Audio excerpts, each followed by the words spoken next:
প্রচণ্ড তাপদাহ, প্রখর রোদ ও গরম থেকে মুক্তি ও বৃষ্টির আশায় দেশব্যাপী ইস্তিসকার নামাজ পড়েছেন মুসল্লিরা। তীব্র তাপমাত্রায় দুর্বিষহ অবস্থা থেকে রক্ষা পেতে চট্টগ্রামে সালাতুল ইস্তিসকার নামাজ আদায় করেছেন সাধারণ মানুষ। আর রাজশাহী নগরীর শহীদ AHM বিভাগীয় স্টেডিয়ামে মুসল্লিরা এই নামাজ আদায় করেন।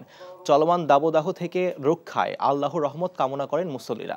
চাঁদপুরে বৃষ্টির জন্য প্রার্থনা করে সালাতুল ইস্তিসকার নামাজ আদায় করা হয়। নামাজ শেষে বৃষ্টির জন্য করা হয় বিশেষ দোয়া। সকালে সাভার উপজেলার শরীফবাগ ইসলামিয়া কামিল মাদ্রাসা মাঠে প্রচণ্ড গরমের মধ্যে বৃষ্টির জন্য নামাজ আদায় করেন মুসল্লিরা।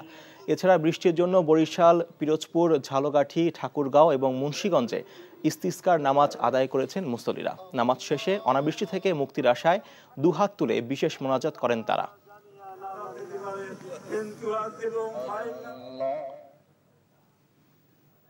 বিকাশে কম খরচে ক্যাশ আউটের লিমিট বেড়ে 50,000, প্রিয় এজেন্টও 2টা।